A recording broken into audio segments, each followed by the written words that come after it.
Dahulu kala ada seorang saudagar kaya yang memiliki 3 orang putri. Putri bungsu disebut kecantikan. Para suster tidak menyukainya karena dia adalah favorit semua orang.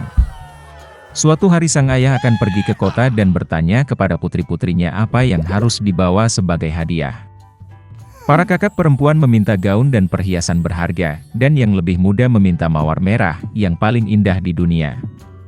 Pedagang itu menjadi bijaksana, tetapi berjanji bahwa dia akan melakukan segala kemungkinan untuk menemukan bunga seperti itu.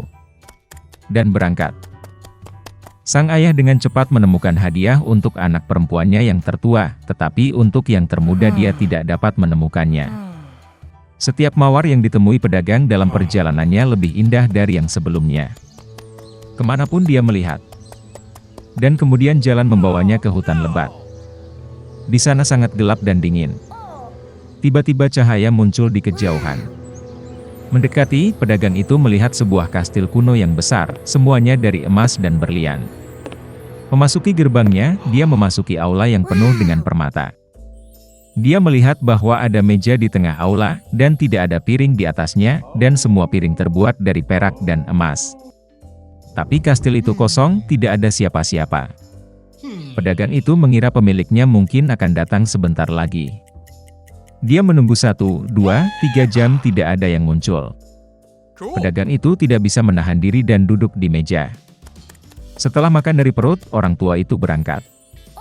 Mengemudi di sepanjang gang, pedagang itu melihat semak mawar dengan keindahan yang belum pernah terjadi sebelumnya, dan teringat permintaan putri bungsunya. Dia menyetir dan memetik mawar yang paling indah. Pada saat yang sama, kilat menyambar, guntur menyambar, terdengar suara gemuruh, dan bangkit, seolah-olah keluar dari tanah, di depan pedagang dan bukan binatang atau manusia, tetapi semacam monster, mengerikan dan berbulu. Terlalu marah pedagang itu memilih bunga favoritnya alih-alih berterima kasih kepada pemiliknya atas keramahannya. Orang tua itu sangat ketakutan, dan berkata bahwa dia akan melakukan apapun, selama dia tidak membunuhnya. Untuk pelanggaran seperti itu, binatang itu setuju untuk menikahi salah satu putrinya. Tapi hanya orang yang ingin datang sendiri, karena cintanya pada ayahnya. Dan jika tidak ada yang datang, maka pedagang itu mati. Orang tua itu berduka, dan memutuskan untuk pulang, untuk mengucapkan selamat tinggal kepada putrinya. Dia tidak ingin menyerahkan salah satu dari mereka untuk binatang buas. Aku naik kudaku dan pulang. Setelah bertemu dengan anak-anak, dia memberikan hadiah kepada semua orang, dan menceritakan tentang petualangannya.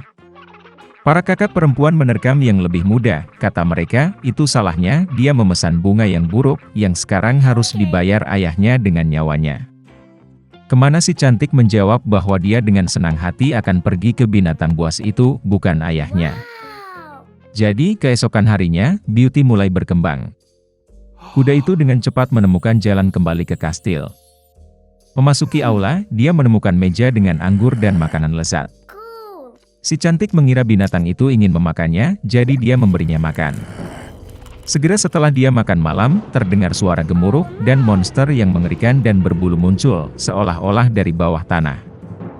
Dan binatang itu berkata kepada kecantikan bahwa karena dia sendiri datang ke sini atas kemauannya sendiri, itu berarti dia memiliki hati yang baik.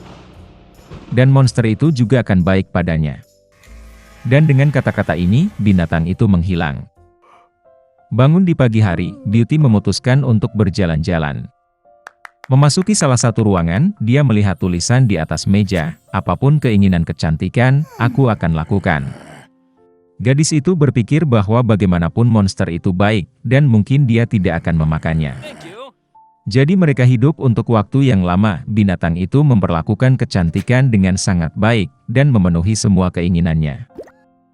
Suatu hari gadis itu bermimpi ayahnya sakit. Dia benar-benar ingin mengunjunginya. Si cantik menangis dengan air mata meminta Beast untuk melepaskannya, dan berjanji bahwa dia pasti akan kembali. Monster itu menjawab bahwa dia bebas, dan dapat kembali kapanpun dia mau.